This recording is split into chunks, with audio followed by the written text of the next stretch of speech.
Okay, I'm making this video now. Today is the 14th of January, which means I'm 7 days, um, it's 7 days until top surgery. And I just wanted to make this video as part of my documentation of my top surgery journey, talking about my honest thoughts 7 days before the surgery. I already made like a post on TikTok last week, sharing my thoughts 2 weeks before top surgery, and in that post I shared a lot of my fears, shared a lot of like the thoughts, my anxiety. I was very anxious. I felt very anxious last week, just it being so close, and I'm so close to something I've only dreamt of for literally over a decade, and now it's becoming reality. And I've noticed myself being really getting very like panicky about kind of thinking that I'm doing a dumb decision, that is something I'm gonna regret, and that I shouldn't be doing this, and um, having this urge to kind of flee from this situation. And yeah, that was my kind of thoughts last week. Since then, a lot of things have changed. I'm a bit stressed at the moment because I have to do a lot of stuff and finish a lot of stuff. I'm already starting packing. But I'm feeling better because after this post I made on TikTok, a lot of people shared similar sentiments with me who are also shortly before top surgery or just in general sharing their experience after top surgery, that they have also experienced these feelings, but they did not in fact regret their surgery, but it was the best thing that could happen to them. And I know that deep down, of course, this is what I want. Like literally, I'm getting so impatient actually. Like my dysphoria the last couple of months, now that I know that I have top surgery, like in January, has been really bad. Like it's been getting worse and worse and worse because I know I'm so close to the goal, but I'm not there yet, and it's like painful that you're almost there, you can grab it, but you can't. I know that this is actually what I want, and this is what I need for myself to feel comfortable, to feel more like myself. But it's still, it's still a surgery. It's still my first surgery. It's still a big change. It's something I cannot take back. And actually, of course, internally, I know I don't want to take it back. There's literally nowhere. I'm not connected to it at all. But then there's always the expectation of society that you as a trans person cannot have any doubts, that every decision you make has to be certain and has to be 100%, and that there's no room for doubts or second guesses, that it's not being misconstrued as you not actually being trans or not knowing what you do or being miserable or doing the wrong decision. It's always so loaded with transness and us as trans people, that we cannot air any kinds of inkling of doubt or anything, questioning anything. We need to always be certain, like with the whole top surgery process, getting the letters from the therapist and stuff. I never could talk about like my feelings, like my honesty. I could never be honest. I always had to just say what I had to say to get it through. The last couple of days, or also the last weeks, months, years, actually, I had sleeping problems, but last week it was worse because when I get anxious personally, or in general, when I feel stressed or anything, any emotions, I have physical symptoms of that. When I'm stressed, I get like uncontrolled twitches everywhere. I twitch, my mouth twitch, my eyebrows twitches, and when I'm stressed or anxious, or when I'm anxious, let's say that I have trouble sleeping.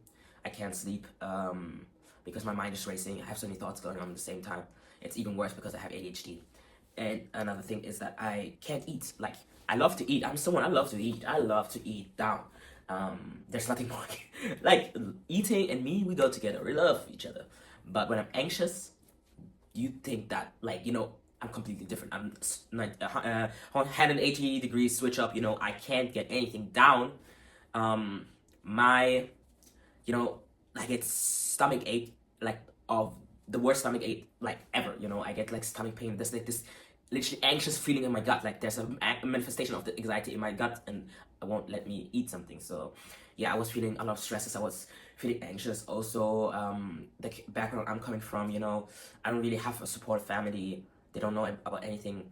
So I also grew up religious. So, of course, there's also this component happening that, like, what will people think of me, or, that I'm doing something that I can't change. That is like a forever thing, and there's no going back to the closet. If I'm doing this, then yes, that's like literally final, that I'm trans and I'm embracing my identity, and embracing my identity can be also really connected with fear, you know, because this world is sadly a very cruel place, and for people like me, even though I didn't do anything, I just am myself, but people don't like to see me happy. We could say that people don't like to see me embracing myself. My joy, they don't like to see it. So, yeah, all of these thoughts were going through my head, and also that I failed my gender, even though I never performed the gender. I was assigned at birth. I never did. I was also masculine. People always thought I was a boy, or they were confused if I was a boy or a girl. So I never had any kind of femininity towards me, like in a physical aspect, maybe in my personality, but even that, yeah, I was always very masculine, and that made me always euphoric, you know. I hated wearing dresses and stuff. That was never me, but I was always forced to do that. But this top surgery, I'm so excited now. Like now, feeling now, and the way I'm excited. I'm afraid I'm getting sick before, so I'm trying to literally isolate myself from people. But I'm so excited. I'm already thinking the whole time about being able to start dancing again, because I love dancing, but I always felt dysphoric dancing, so I kind of stopped also because of financial reasons. But I'm really excited to be able to dance again in a tank top. I'm always so excited to wear a tank top. Can't believe it, like a wife pleaser. Oh my god, I'm so excited for that. Like I'm so excited for a lot of things. I'm currently also writing a list of things I'm so excited to do on after top surgery. So I'm trying to really think a lot about the joy I will feel afterwards. I've been doing a lot of like preparing, grocery shopping, doing everything I can to prepare and to kind of have all the loads offloaded before top surgery, so I can really focus on the recovery as best as I can. I'm gonna have a haircut later on, getting a retwist. I'm really excited for that.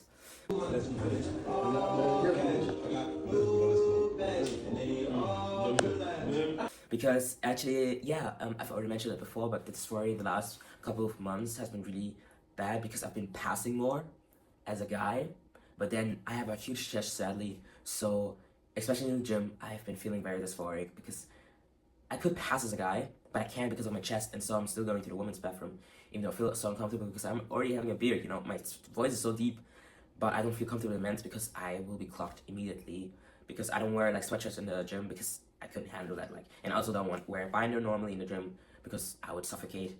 So I still have to kind of now do the opposite, trying to pass as a woman, so I don't get like any problems in the women's bathroom. But also like the bathroom and the thing is always like changing rooms is always like such a high topic, and I feel so uncomfortable. Like I felt so uncomfortable the last couple of weeks going to the gym, and I was dreaded kind of going to the gym, even though I love going to the gym. I love working my body, working that chest, you know. I already can see my chest muscles so good and stuff, and you know, having now so much dysphoria connected with it, it's really hard for me to handle. But I'm trying to push through it. I mean, this is the last week of exercising. I don't want to take, like, I want to really go to the max with it because I know I won't be able to work out for a while. So I'm trying to test out all my PRs, you know. Today I'm gonna test out my dip PR, my pull-ups, my chest press. I'm just excited to see, also how my chest is gonna look actually in the end, because there's of course still fat tissue there. The dysphoria has been really killing me lately. Also with my hair, like I've been feeling dysphoric about my locks. I have been having them almost for 3 years and stuff, and I love them, but sometimes I don't like them, especially when I don't have them in a hairstyle. I don't know. I feel like, I don't know. It's like I have sometimes a complicated relationship with my locks. Now, for example, I love them. Like in this hairstyle, I tried something different. I like this look actually a lot. But like the hair also, my beard is not really coming in the way I want to. I'm only 9 months on T. I know I'm kind of being delusional, but I thought my kind of like black genetics are coming through, because I know everyone in my family has a beard. Like I'm set. I will have a beard eventually. Everyone's also telling me that. I also have chin hair, but I shaved them last week because I was so dysphoric about like not passing in the women's bathroom that I was like, I need to shave it now, so I pass better in the women's bathroom so I don't get problems. But like it's very patchy. I tried minoxidil for a while, but I broke out so bad. Like I still. Also from the shaving now, I'm like breaking out so bad. I don't know if you can see it, but I'm breaking out so bad. This was my second time shaving. I actually exfoliated, but you know, I still have like whiteheads. I'm trying to learn. This is really try and error, but in general, I wish I had like a fuller beard. I know so many guys who have PCOS. They get like a beard like even after 6 months they already have like some shit. But for me, it was very patchy. It was like here and here and here and here, but it was not this connected. You know, I could have rocked a goatee if there was actually also hair here in the middle, but that was only on the sides. So I don't know.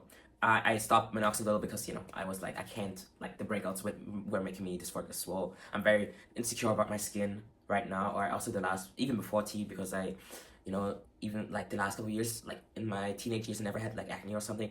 But like the last couple of years, like I'm 21, it gotten worse and worse and worse. So yeah, I don't like my skin that much, you know, because I have a lot of dark spots, and I spent so much money on skincare, but nothing works so far.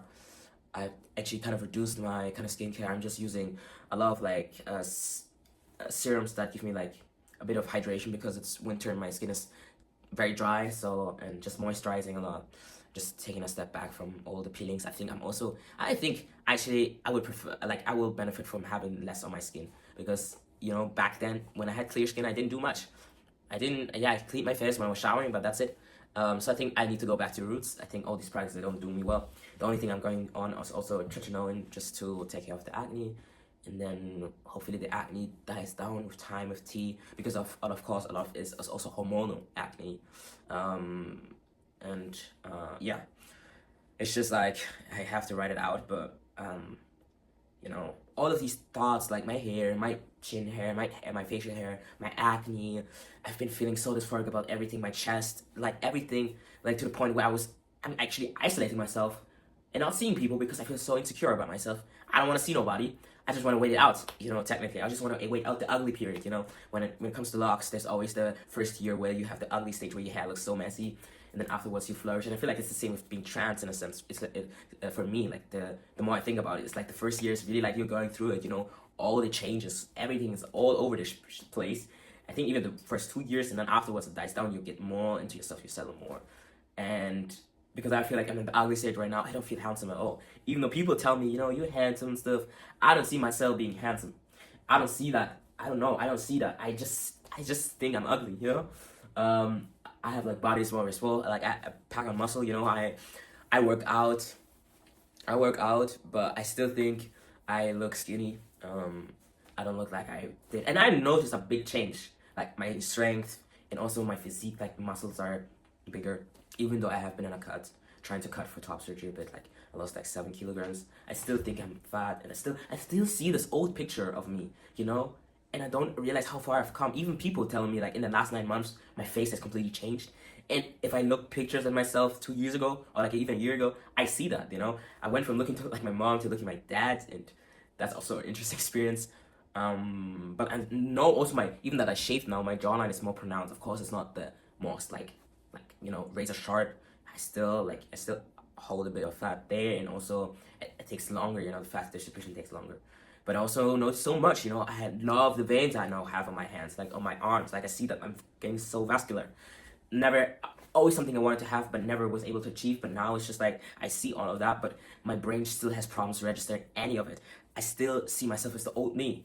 And I think top surgery will have a big impact of how I see myself and how I perceive myself, because it's another physical manifestation of the steps I've been taking, that I'm getting to be more and more myself. I know probably that top surgery is not going to solve all of my dysphoria. That's also one of my fears, because I will still be dysphoric about my chest because I don't like the way it looks. But for me, it's still a plus, you know? Because if I don't like the chest, I can just wear a tank top, but I'm still flat. The thing is, like, I'm still flat. That is still better than what I have now. So I will actually not lose anything, hopefully. Like, you know, also if like health-wise, hopefully everything goes smooth. But even though, and I also can always do a revision, you know, I know that. So I'm trying to be very positive, also going in a positive mindset, because, you know, a lot of our mindset and has also a big effect on our results and how we go into this, the situations and how the results we get. And like, you know, really, like, if you put in the positive, you know, energy into the world, you will get it back. It's really all about energies as well. So I'm trying to be really hyped. I'm trying to really hype myself. I'm documenting so much. I'm trying to take so many photos before and after, so I have stuff to compare myself to. But yeah, it's just I'm trying to also keep these logs as a memory for my future self, to remember the thoughts, the mindset I was having before, and to never take top surgery for granted.